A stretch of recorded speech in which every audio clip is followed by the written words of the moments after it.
Hello and welcome to the Everything is Black and White podcast. It is the Monday show on a Tuesday because of the way the bank holiday fell. Me and Aaron are back to discuss yet another Newcastle United victory 3-1 over Southampton. But before we do that, we want to do something very special for a little lad who's going through a bit of a tough time of it at the moment. You may have seen this on social media. This is for a little lad called Arthur who is up at the RVI. He needs a bone marrow transplant, and unfortunately, he's been diagnosed with leukemia that is so rare, no one else on the planet is believed to have it. Arthur, if you're watching, I think your dad is. Me and Aaron, all the team at the Chronicle, are right behind you. You can beat this, as the shirt says here. So we're going to hang this up now, and hopefully, Arthur, that can inspire you to get through this. We're passing on all our best. So let me just hang this up, and then we'll get on to discussing Newcastle's win over Southampton, which I know Arthur was watching, and you can hear the cheers as well from his bedroom up at the RVI, which is wonderful. So let me just hang this up now.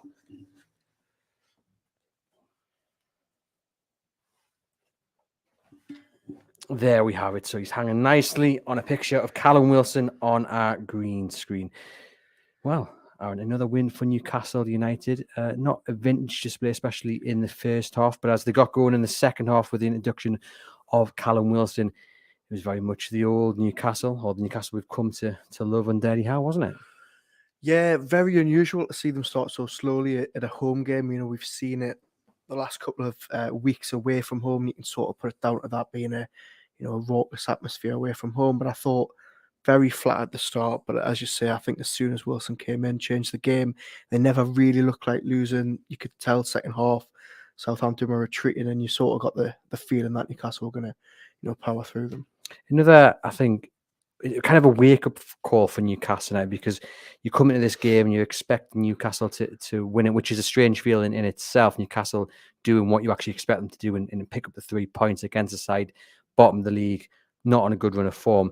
And yet, to concede in the way they did late on in the first half, it was maybe a kick up the backside that they needed to. I'm not saying they came into this game, expecting to walk over Southampton, but nonetheless, it was probably the kick up the backside. They needed to think, okay, we need to step it up a level to get all 3 points here. It might not be a popular opinion, but I think maybe the fans expected them to come in and walk over Southampton. I think the last couple of weeks at home, we've seen fantastic atmospheres against Manchester United, against Tottenham. You didn't get the same feeling on Sunday, did you? You didn't get the feeling that there needed to be this huge pre-match sort of carnival atmosphere, and I think that represented in the first half. Eddie Howe touched on it full time. He felt the atmosphere was flat, partly because of the performance, but I just think maybe there was just an element of complacency there from the fans and the players that they thought rock bottom in the table, were on such a good run. And Southampton in the first half did give them a wake-up call. I mean, Newcastle should have been ahead as well in the first half. Anthony Gordon with a really good chance. He got the nod from the first whistle. He ran through, and it's inches wide. And really, anything that was threatening from Newcastle in that first half came from Anthony Gordon. He was then subbed at half-time. He was sacrificed for Callum Wilson, with Isak going out onto the left, and Wilson obviously in that central role. What did you first off make of Gordon's performance, and then the fact that he was sacrificed at half-time? I think Gordon was one of their brightest sparks in the first half. I think, as you've mentioned, as Eddie Howe said after the game, everything that Newcastle did right in the first half, which admittedly was very little, came through him. He was creating chances. He looked lively. I think we also saw an element that he's still very raw. I wrote about this yesterday. I think there was shades of, the negatives that we've seen St. Maximin, where, yes, he's driving players with confidence, but maybe he's just picking the wrong options, and maybe just lacking a little bit of confidence. I think if that was maybe Jacob Murphy or Miggy with that chance one-on-one, I think they probably would have scored it, given their run of form. Bit confusing to see him taken off. I think Jacob Murphy, in that first half, literally did nothing, contributed nothing. Whereas The Gordon effort at the end and just went over. Yeah, but I think if you're looking at which winger did it more, I think it's no contest that it was Gordon. Eddie Howe full of praise from after the game, but then said, someone had to be sacrificed, and Gordon was the one. And look, you can't really judge the decision now. That it proved a masterstroke. They won. The game was changed. Isak looked a lot better down the left in the second half, but I actually thought it was a positive performance from Gordon, and we saw a glimpse of what he can be for this club. As Rule says, Gordon to be super sub to build his confidence, and we've got to trust the process, like Drilling and Murphy and Almiron. You wrote about that yesterday, didn't you? And I think, yeah, we saw enough to be positive about Gordon. He's, like you say, he's raw, he's young. He is, I think, a confidence player. So it's going to be really interesting to see how he handles being substituted at half time. I think for me, what we saw against Southampton, we saw him getting in the right positions, but the touch was just too heavy, or there was an extra touch he didn't need. And I think, as you say there was probably a bit of nerves about it. Yeah. You know, I don't think I think it'll be the first time he's not at the level he wants to be at. So that'll be playing a factor when it comes to nerves and what have you. But I don't think he was substituted because he necessarily had a bad first half. Like I said, I thought the threat came from him. It did. I mean, he had that great chance at the start of the half where he hit the side net, and he obviously did very well to get on the end of that Isak pass where he hit the post. He was very, very close to scoring. And I think if you just step back a bit, he's 22 years old. He left his boyhood club, who he's been at since the age of 9, under such a cloud for a big price tag, expecting for everything to be, the grass to be so much greener at Newcastle. And he's really struggled. Taken off at Brentford and had that big sort of public, clash with Eddie Howe. Started at Manchester City, taken off very early, taken off at half time at Brentford, I think it was. He's had a really tough start to life. And I think throwing him in from the outset on Sunday, he showed glimpses, as was said, of what we can see from him. And I think it's just going to take a little bit longer for him to fully get up to speed with this team and how Howe wants him to play. Roger says Gordon will be mint next season. And I guess the way he gets up to speed, Anthony Gordon, is by playing games, getting minutes under the belt. Now, one thing that I think is going to potentially stunt that is this Isak and Wilson debate. Can they play it together? Now, we know Eddie Howe's playing it down. We know Wilson's come out and said, yes, we kind of can play it together. The statistics, the numbers, the wins, the performances are all suggesting that they have to play it together at some point. Will it be against Arsenal? Will it be something we see for the rest of the season? Are you going to stick by your theory, your belief that it's not going to happen this season? I'm slightly less confident than I was that Howe's not going to do it, purely because when we asked him about this on Sunday night, he said that he's got food for thought. And of course he does. You've got two incredible attacking players, proven they can play well together. I mean, how would you drop Callum Wilson after his form? 8 goals in April, more than any Newcastle player in a single calendar month. And I'm starting to warm to it. I said I didn't, and I like Newcastle having that plan B off the bench where they're struggling like they were on Sunday, and they can still, turn the game on the head with this lovely plan B. But I think maybe once they fully secure Champions League football, we might see Howe take the shackles off and say, right, let's start them together and see how it goes. But it'll be Isak on the left as opposed to them being two up top, I think. Truel says if Isak and Wilson starts, we have no striker that can come in and elevate the game, in my opinion. That is the one thing that's holding me back. The big plan B element is that when a game isn't going your way like it was against Southampton, you need that plan B that always works to change. And this is the plan B that always works. And I just think if you start the game like that, as you say, who do you bring off the bench to then improve that? I just don't see how you can. But as I say, once they're over the line and they've sort of got nothing to lose, I think Eddie Howe should try it. By that time, Maxi could be back as well. Exactly, and Gordon could have, found his form. He's got so many options. I do feel a bit envious of him. Darren this afternoon, all great results on Sunday. Great team up from the super sub, Wilson and Isak. Now, Wilson, I don't think's liking that tag as the super sub.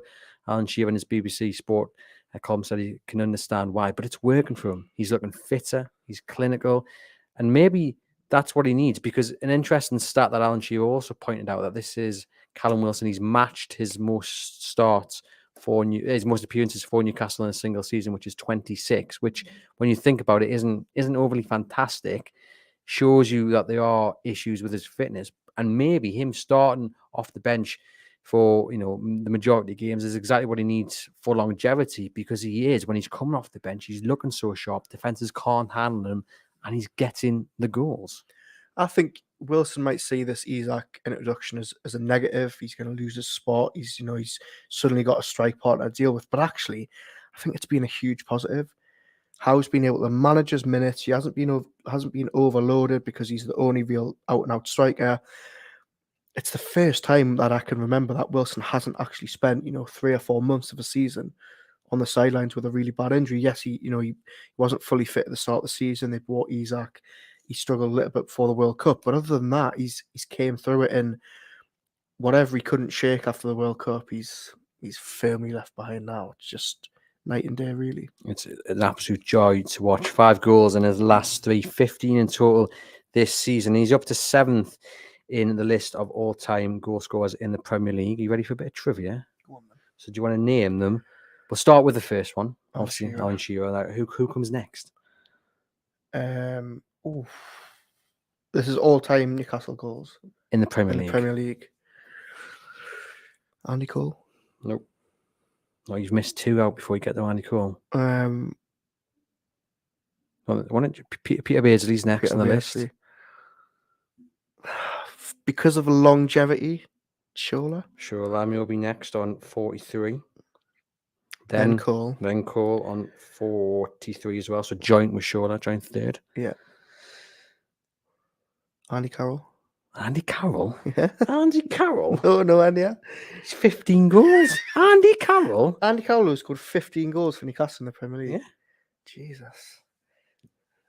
Andy Carroll. Serious now. And Newcastle United, I tell you, ladies and gents. Goodness me. No, you got Les Ferdinand next. Okay.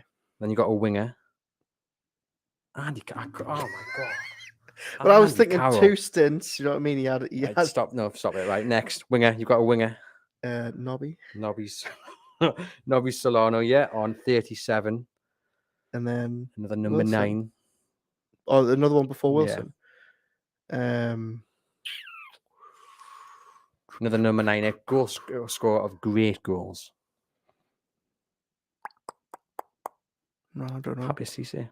Cisse? Yeah, Jeez, Pape Cisse, and then Callum Wilson. Andy Carroll there. Goodness me. Please do write in the comments about that, I guess. But yeah, tremendous to see him going up the list. And, there was a lot of talk, wasn't there? And we spoke about it, about the future of Callum Wilson.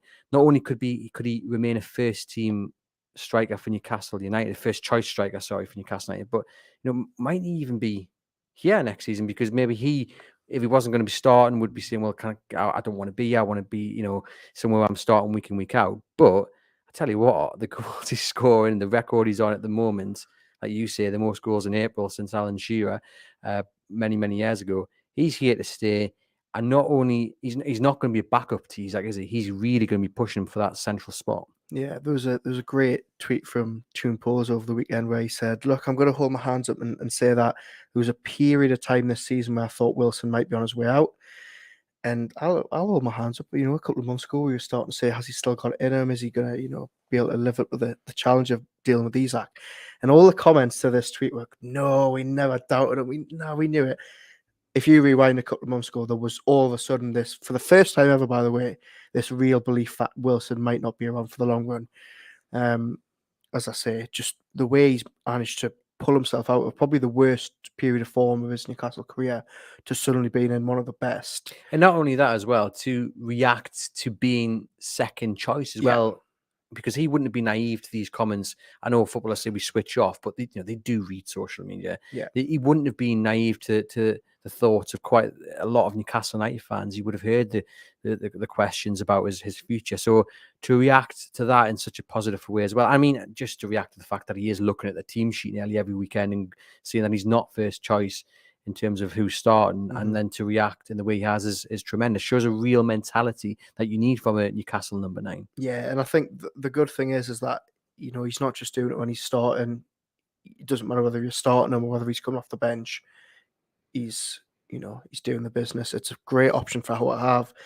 As I say, how can you really drop either of them after the recent form? Surely Callum Wilson is aware enough to realise limiting his minutes is extending his fitness, says Les. Yeah, I think he probably will do. And that's maybe why he is just getting on with it. They look like they're enjoying the football as well. And I think when they're asked the question about whether they can play together, we saw Callum Wilson asked after the Everton game, can you guys play together?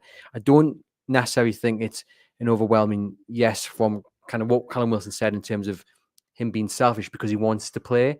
I think he genuinely wants to play with Isak as opposed to look, I will play anywhere to start for Newcastle United. Yeah, you touched on it the other day. He made that really not so subtle comment after Everton, when he said, "Look, I'm an out and out striker, and maybe Isak's better suited on the left." I think he was setting a stall out for a partnership, but every time they play it together off the bench, it's really, really working. Isak seems to just flourish out wide, as well as flourishing up top. I think, as you say, I'll be honest. I think if Isak was playing out wide and you were playing up front, you'd be grabbing 2 or 3 goals every month, wouldn't you? true. Yeah, we didn't see a assist of the decade on I mean, Sunday, nearly. but we saw that some run. fantastic Well, build-up I play from can't Isak. remember. And Did I? I think I texted you afterwards after the game and said something like, "We're going to just have to talk about."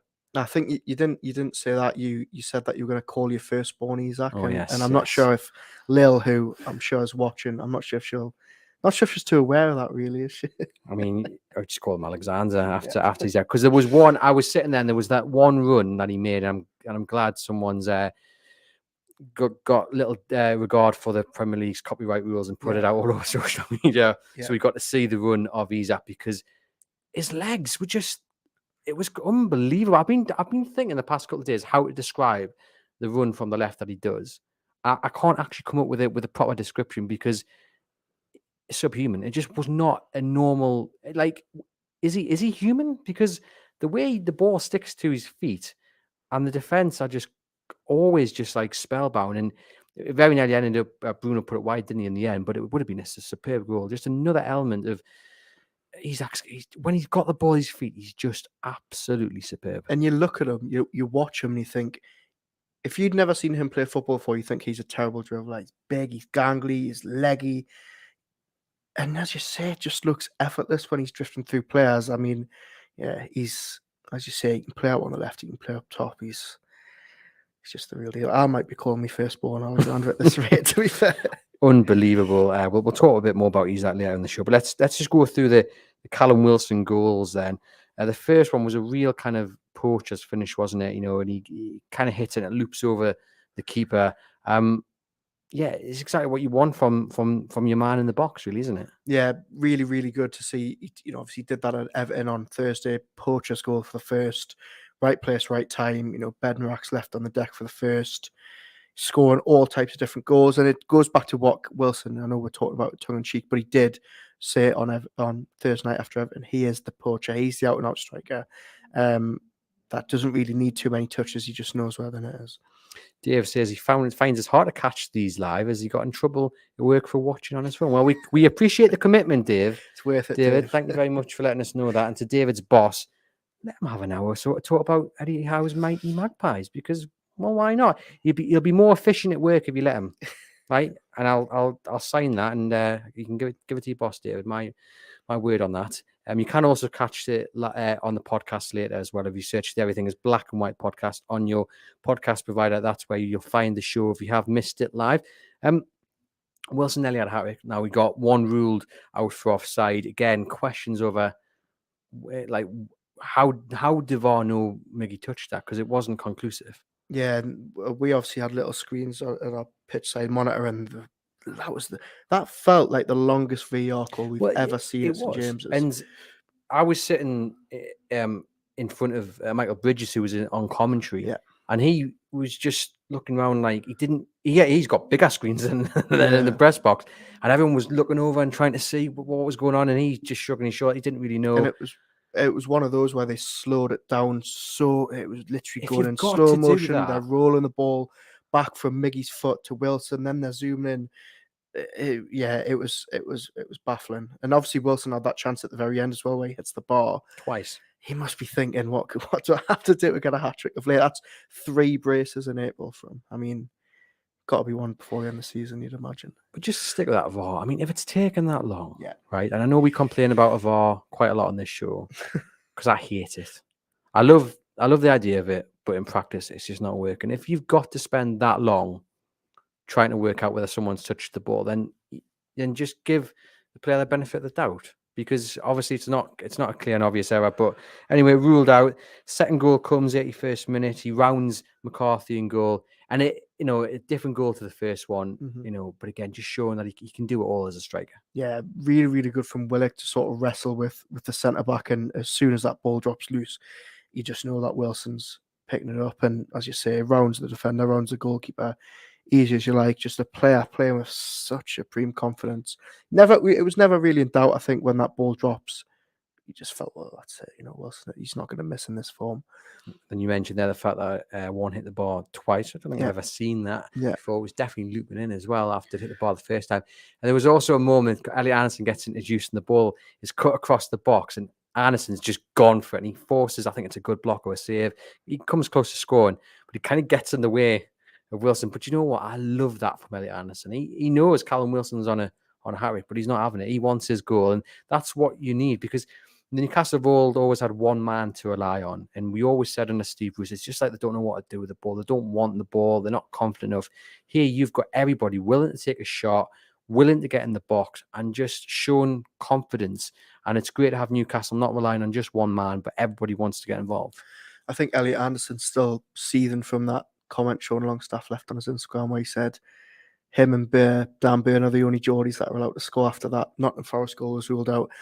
Speaking of Elliot Anderson, by the way, it feels like, and look, I'm not one to, have a go at Eddie Howe, but I just feel like that Forest game from Anderson, really good cameo.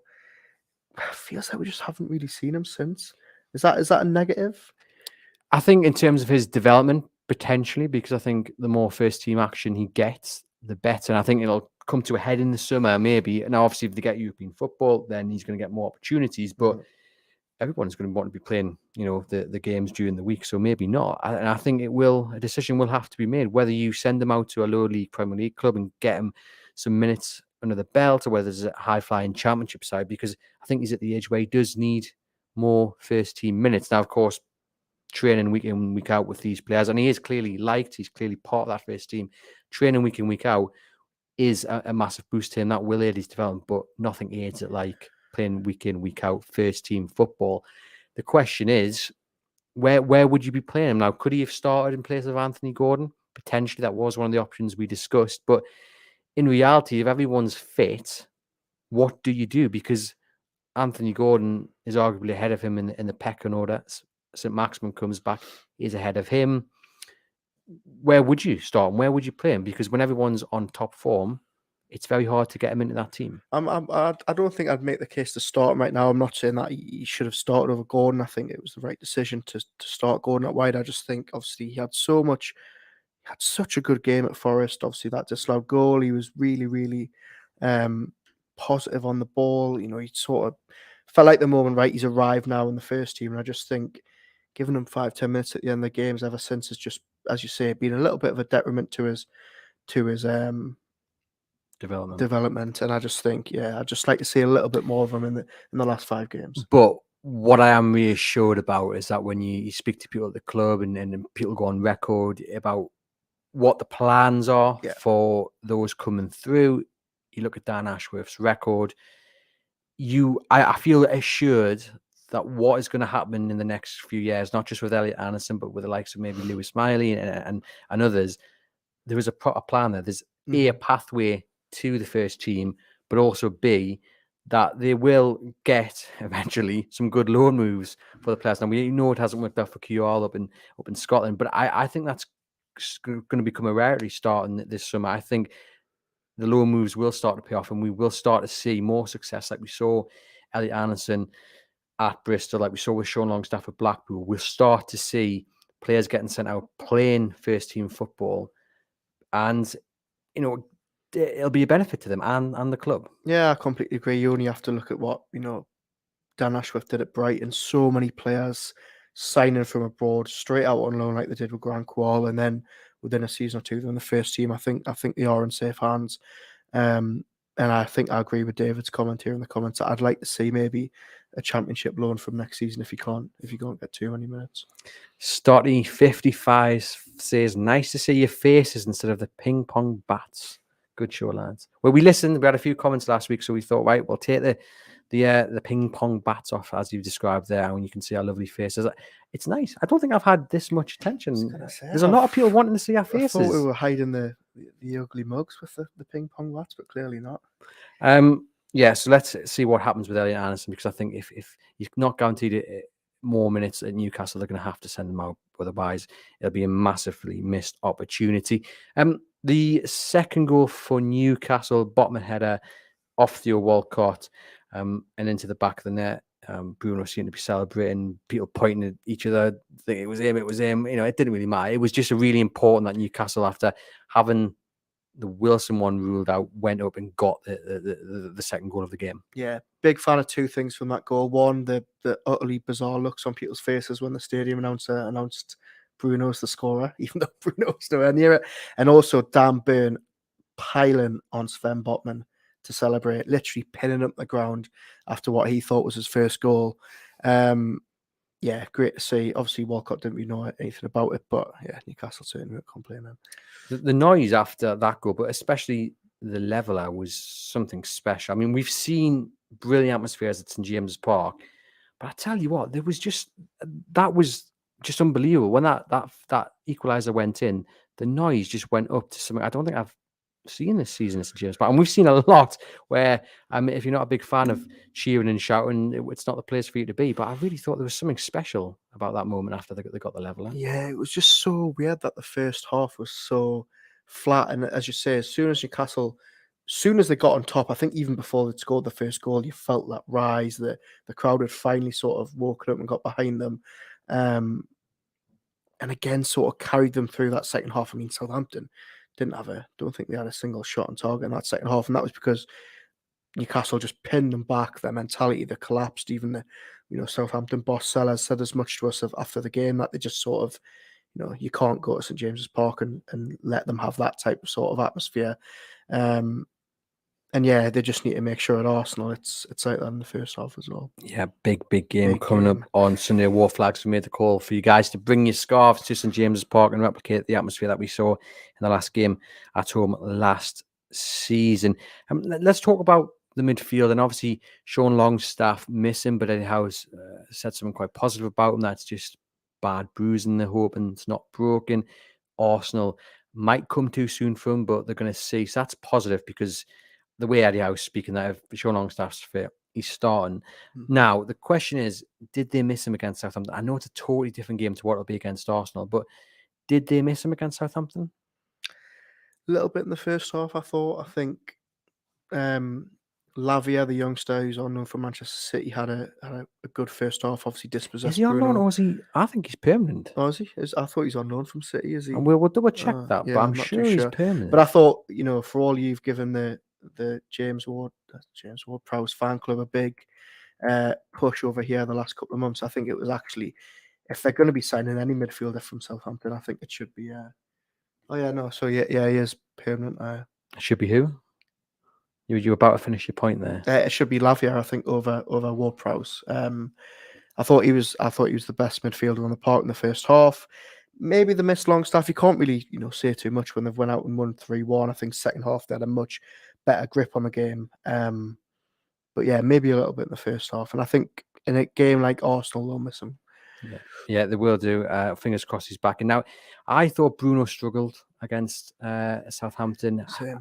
I do think that injury, I know he says there's not too much wrong with him, but I do think the issue with the ankle is starting to show a little bit more. He looked like he was limping late on in the game. And even that aside, I just didn't think it was his best game. But again, what was refreshing is that other players stepped up in the absence of a top-class performance from Bruno. Yeah, another good showing from Joel. And we just say it every week. Bruno, poor first half, couldn't dictate the game as he wanted to. As I said, slow on the ball, lost it for the first goal. That really annoyed me, that first goal. I thought it was a really poor goal to concede. I mean, he gets the title, doesn't he? On the halfway line, and he's complaining. He wanted a foul. It was a perfect tackle from Lavia. But even more than that, it was when the go through, and what frustrated me was that Botman started by going out to the player to his left, and then Cher moved in, but then Botman then moved away from the player on his left and went. And it was like, well, you've got to pick one or the other. You can't be caught in no man's land. And obviously, then Southampton punished Newcastle, but that did start from Bruno, unfortunately, losing the ball and wanting free kick. And started actually from a Newcastle throw, where they should have probably went forward with it, but then It's some Bruno's game. I think that sort of little snapshot of it, Newcastle caught on the hop for that goal completely at the back. But look, he came out full time and said, "Look, I hold my hands up. It wasn't my best performance." Which he does when he has a rare bad game. He holds his hands up, doesn't go missing. And yeah, look, I'm sure he'd be back to his best at Arsenal as he usually is. Yeah, in one way, I'm sure he doesn't want the season to end, but another way, I wonder if he does, so he can get that operation that's been rumored, and he can get back to being fully fit, because A long season for him as well with the World Cup. So yeah, I imagine he's looking forward to a summer break. Yeah, most certainly. I mean, the other big injury news was that Jamal Lascelles is looking likely to miss the rest of the season, which is a massive blow, because when he's come on and he started against Liverpool, started against City as well, didn't he? He's done absolutely nothing wrong. He can still do it at this level. He's obviously been a big influence in the dressing room, on the bench. He's come on when needed as well for like Fabian Schär, not put a foot wrong. It's a big blow, that. I think the more worrying thing for me is that you looked at that bench on Sunday, 5 fullbacks, not a single centre half. I think, yes, obviously Dan Burn can move back in to centre back, but that would, let's say Schär gets injured, it means moving Botman to the right side of the fence where he hasn't played. I just think it's an area where they're maybe looking a little bit light now that Lascelles is out. Bruno needs a break, and the summer maybe can't come quick enough for him. Says Lee. Graham says, can we start another preaching society of Wilson's first goal? Isak assist, of course, but then Wilson looked as though he slipped and changed body direction to score. Yeah, by all means, we'll create another appreciation society, because we've got enough of them. Because why not? Why not? What I was going to say there about what it says, I mean, it kind of, we know that they're probably going to bring in a centre back in the summer, and the point you made there about the lack of real cover, I guess, on the bench is another reason to why they'll be in the market for one. Yeah, absolutely. I think as we said, Burn, Lascelles, Schär, Botman is only their real 4 first teamers. I know that Dummett's obviously played there when they used to play a 5, but I just think, as you say, if anything is to happen between now and the end of the season with Fabian Schär, which is not, against the realms of possibility, given that he seems to take a whack on the head every week. I just think they're maybe a little bit short of cover. I suppose as well, it's a big summer for Kel Watts, who's had a torrid time of it of late, but he's another one who's liked by Eddie Howe, by the staff. I think obviously the injuries have really impacted his development. He's been on loan at Peterborough, hasn't he? But it's not gone quite to plan. Only 7 appearances this season, like we say, decimated by injury. But a big summer for him. He needs to get fit. You imagine he'll be in and around the first team squad. And if Newcastle, as we understand, they are looking for that young centre-back to offer cover, then he has a real opportunity to maybe say, we're there, I can be that man. Yeah, I spoke to him at the start of the season when he joined Peterborough, and sort of asked him about how he found the summer. He obviously went out to Austria with the team, with the first team, suffered quite a bad knee injury when he was out there, and sort of ruined his chances of staying at the club beyond the summer. Peterborough obviously picked him up on loan, given that he played really, really well at Wigan in that division. He knows the division well. So yeah, Eddie Howe clearly likes him. Obviously, he was being used on that pre-season tour before he got injured. Very interested to see what they do with him this summer, as to whether they keep him, whether they think, right, does he need another loan maybe at the Championship? Does he need to go out permanently? But he's certainly a talented individual. If he can shake these little injuries, he's had 2 in the last 2 seasons that are quite bad. But yeah, hopefully it's a big, big summer for him. True says we have Burn target, so if Schär gets injured, we have backup. And there's other names as well, I suppose, in the under 21s. You've got the likes of Alex Murphy, who could step up as well. So again, it goes back to what we were saying earlier. I think there was a pathway for these players. If they perform well, they know that there's a chance at Newcastle United, which is fantastic. And Roger says we got Kraft back next season too, which is obviously going to be a plus. Nice to see him in the team photograph that came out afterwards. Now let's just have a look at the league table, because obviously the confidence is absolutely flying. There we have it. Newcastle 3rd on 65 points, just 11 points off top. Still a chance? Title push? No, I wouldn't have said so. Man United 4th on 63 with a game in hand on Newcastle. Then down to 5th is Liverpool on 56. Played the same amount of games as Newcastle, and Spurs on 6th with 34 games played and 54 points. Now, is it sewn up? Is it done and dusted? Yes, I'm going to say so. I know you're going to disagree, and I know that Eddie Howe will really not like me for saying it, but I think it's done. I just can't see the form they're in, them not picking up another at least 2 wins from those. I think Alan Shearer said 7 points, he reckons. A lot of people are saying similar. My concern is that Liverpool, even though they're conceding a lot of goals, I think they're going to pretty much go the rest of the season unbeaten. Now, there's no reason why Newcastle can't do that. But the Newcastle United fan of old in me, and John Gibson will slate me for this, because he told me on Thursday that I've got to get used to Newcastle doing what we expect Newcastle to do, and that is just actually beat teams. But I look at Leeds about a point Sam Allardyce, or maybe they have a point at Sam Allardyce. Well, we've been in here, and look, he's not a good manager in my opinion. But the look of Newcastle, he'll win his one and only game against Newcastle, and stick it to the fans for the abuse he gets. Brighton, obviously the game in hand that Newcastle have got, they seem to have been picking things up. Arsenal still within a point of the title. I don't know. There's just something about me. Do you know what it is? The majority of me saying they've done it, but there's a little bit of me saying I'm just very wary. No, this is the new Newcastle United. They're not going to let this slip. I think the gap's too. I know it's 9 points to Liverpool, but I think it's done. And I hope this doesn't come back to bite us, but I think they're over the line. Still need 8 points, says Ian. We need 72 points plus to confirm Champions League football, says Darren. Graham says, do we need to worry about Liverpool as they play twice before we play Arsenal? Ian says, Brighton the one to watch. Brighton makes it a bit more complicated given the amount of games in hand they've got, but even still, they need to pretty much win every single one of those games. To kind of phrase says 6 draws and we've done it, man. Fantastic. I don't know. I mean, I think the one to watch is Liverpool. Mm. And let's just go off a little bit top here. Can we just talk about Jurgen Klopp and the way he behaved on that touchline?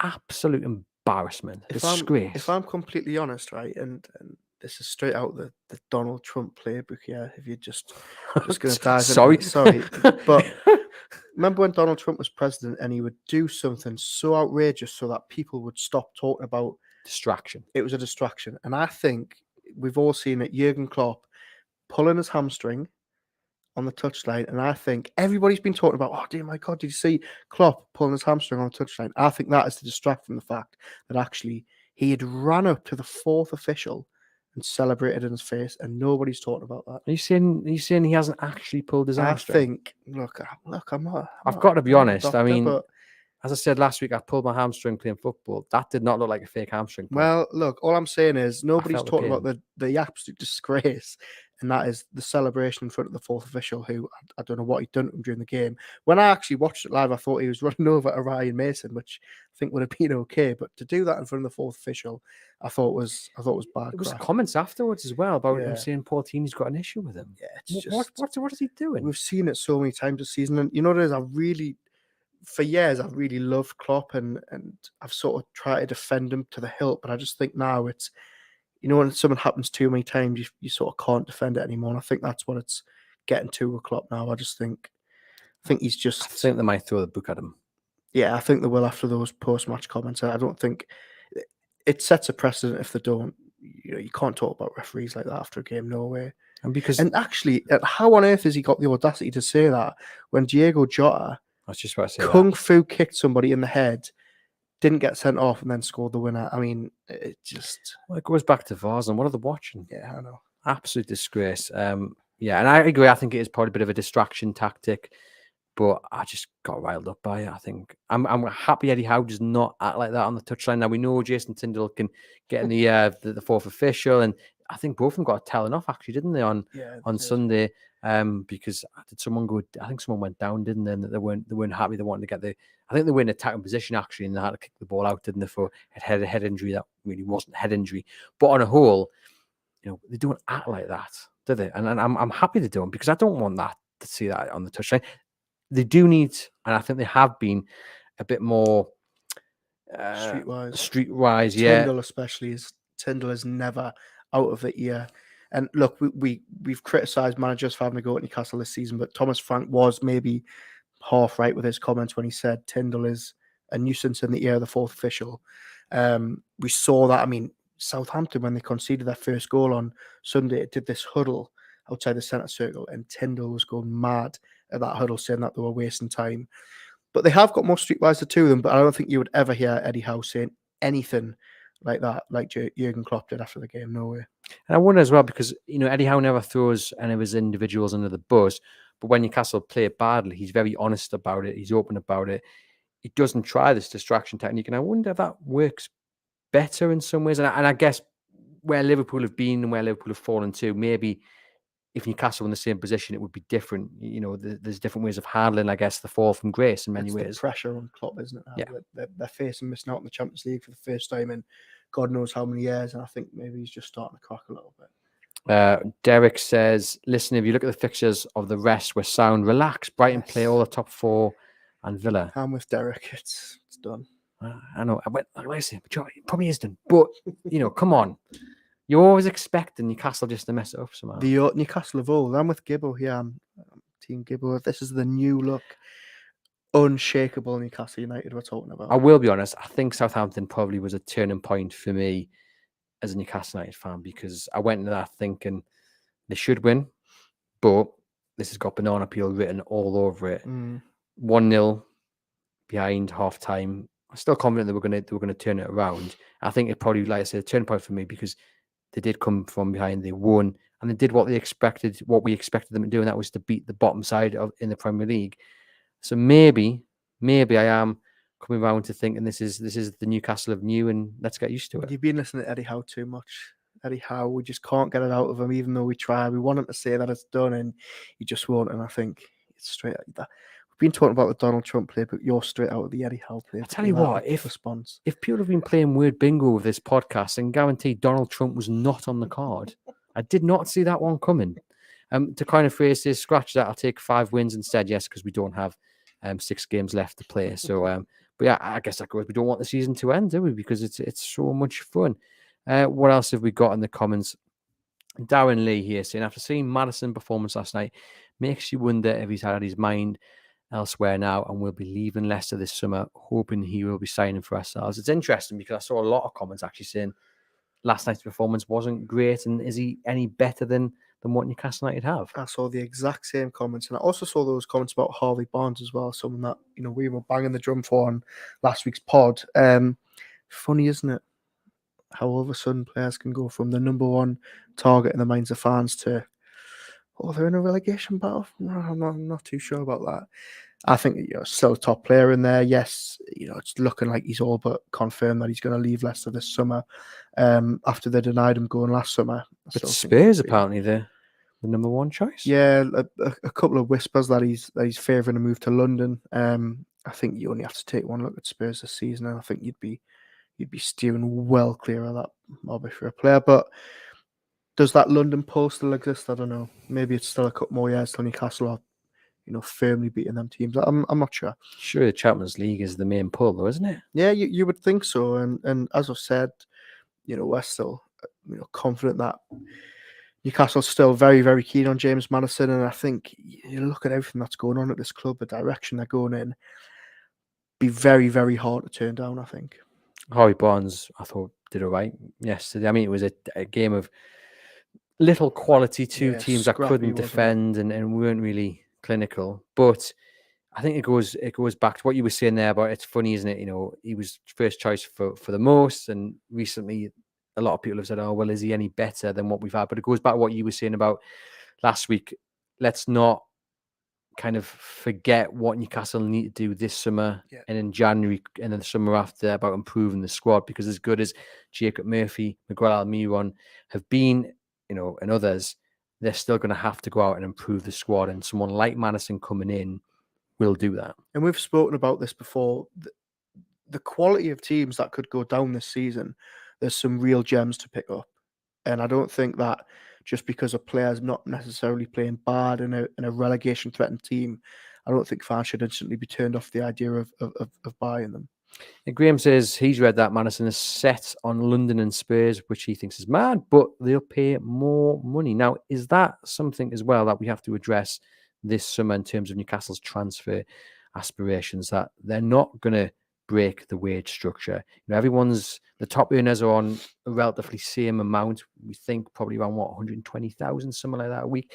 They're not going to go out and just break that this summer because of financial fair play, but also the unity within the dressing room, etc., etc. What are we expecting in terms of spend, really, both in terms of fee and wages? Summer, do you think? I think Newcastle have proven though that they can go out and get top class operators without actually breaking the wage structure. They've shown that. I think this season they probably pushed that a little bit further. Wouldn't be surprised if there was a big marquee name that maybe, takes over as the top earner at the club. I think we've spoken about it a lot on this pod. Whenever Declan Rice gets brought up, we can't see them really going out and spending 100 million plus on one player, given the sort of revamp that they need. But I think there's certainly money there to, say to someone, we can offer you the chance to be the top earner if they're good enough. Does the fact that Eddie Howe has come out in recent weeks and said a lot of these players deserve to be here next season, does that focus the mind of the transfer team at Newcastle and go, well, okay, well, look, Eddie likes this player, he's going to stop, which means the priority maybe shifts, or you're actually just focusing on one or two positions rather than 6 or 7? Yeah, I think it's decreased the need for how many players they probably need to bring in. I think if you'd have said, let's rewind all the way back to August before they'd been on this amazing run, I think you'd be looking at it and think, right, well, in 2 seasons' time, we want a top-class right midfielder, 2 new centre midfielders, another centre-back alongside Botman. Now, do you really need someone to come and replace Share this season? No. Miggy and Murphy still battling for that right midfield spot. Yes, you need a central midfielder because John Joe Shelby's gone. I think you look at that team now compared with what we did last 12 months ago. It doesn't need near as much work as it probably did. But that's not to say they shouldn't go out and spend, because obviously to stay in the top 4, this team will need investment in it. Truel says this: you can't pay one player more than others, and the team is not on. If a player that is class comes in and our class players get about the same, that's fine. In my opinion, that goes, and you've got to pay for quality, haven't you? But it's not maybe as black and white as that. Yeah, I think this dressing room will know. You hear players talking about it all the time, the likes of Shelby and Hayden. They know the club's going in one direction. They will know that there's big earners coming down the line, and I don't think that, you look at the mentality of this group, I don't think that would put anyone's nose out of joint, would it? No, maybe not. And I guess it goes back to that call that Alan St. Maxim made all those seasons ago about let's show ambition, and with that comes the money you have to pay for top class players. So it's certainly going to be interesting. The financial fair play is interesting as well. And this week reports that Newcastle are close or have agreed a new shirt sponsor from the Middle East. Not, I don't think, in the price range of the top teams. In terms of top teams, I mean that in terms of the money they're getting paid. What's your understanding of that? Yeah, so obviously the talk came out this week about rumoured £25 million deal, which would put Newcastle about 7th in terms of the sponsorship deals for front shirt. What we understand at the Chronicle is that there's multiple bidders vying for that. Nothing really cemented yet. And interesting that they're not going down the Saudi route, and that it's going to be another Middle East company. One wonders whether it's maybe just protecting that sort of Saudi involvement that they've been sort of so hard to try and suppress lately, with Staveley and Gudusi sort of fronting everything. But certainly needed. I think as we said, yes, they're going to abide by FFP rules, but they need more revenue streams in, and this is a very, very big one with a 25 million deal a year. Yeah, it's going to be interesting to see who that is. Right, let's finish off then. I'll ask you about how big of a game Sunday is as well, but let's finish off with this, because as you guys will know, we won the Best Sport Podcast of the Year 2023, the Publisher Podcast Awards. And Aaron's mum, big fan of the podcast is Aaron's mum, not just because our son is on it. She's baked us a cake. Yeah. and it looks absolutely delightful. Yeah, got a knock on the door last night with my mum at the door with a surprise, and it was a well done lads cake, which was made from scratch. So Do we that'll know get. what kind of cake it I is? don't Can I get into actually. this? Because I'm really scared that I'm going to just go on, lift that off. There we go. Look at that little Nice little trophy on it trophy as as well. What's stuck? Is it? It's not edible, is it? Don't think It's so. got a knife as well, right? Let's have some guesses in the comments, right? Let's see what kind of cake do you think it actually is.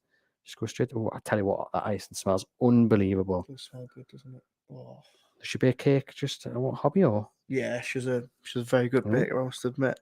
I've lost the letter. It says, well done, lads. Everything is black and white podcast. Love that. And it is, it's a lovely little Victoria sponge bit. Go on, get stuck in. Right. How big of a game is Arsenal on Sunday? Huge. I think we'll see a repeat of what we saw against Man United and Tottenham. Big atmosphere. And I think that they'll do what they did at Arsenal last year and beat them comfortably.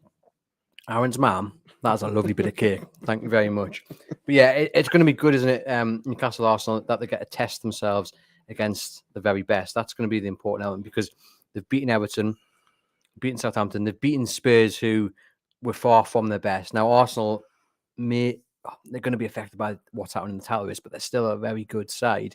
They'll be up for this because they know every game matters. As you know, the team spirit's still going to be there. So to pit yourself against the best is exactly what they want. He's focused. And also, a win for Newcastle, you would think, pretty much secures top 4 football. Well, based on, as you say, what Liverpool do this week, they've got to play twice before Newcastle play. A win on Sunday could potentially get them over the line. You know, what more incentive do you need other than that? I'll just keep talking while you chew that rest of your cake. But yeah, huge game. And look, they've got a fantastic record against the big teams this season. I think it all sort of plays, for a really, really big game that we'll see Sunday. There we go. I mean, honestly, what a bit of cake. This icing, though, very thick. I mean, the calories is, good job I'm not on a diet, but thank you very much. Yeah, all remains to be done is to point you in the direction of a live event on May the 25th at the Tyneside Irish Centre. Well, Norberto Solano will be joining us alongside Aaron. So I've got cake. That's very unprofessional. Alongside Aaron, Lee, Kieran Kelly, the Mirror, Simon Bird, and a new addition as well to the bill, BBC Radio Newcastle's Matthew Raisbeck, the voice of the North East, the voice of the Newcastle United match days. So come along, secure your ticket, £5 a ticket with a percentage of the tickets going to the Newcastle United fans food van. It'd be great to see you. Hit that subscribe button on your podcast provider if you don't already. If you're watching YouTube, hit that subscribe button as well. Aaron looks like he's right. It took into a bit of cake. So while he does that, we'll sign off. Head over to chroniclelive.co.uk for all the latest Newcastle United news. Thank you very much for tuning in.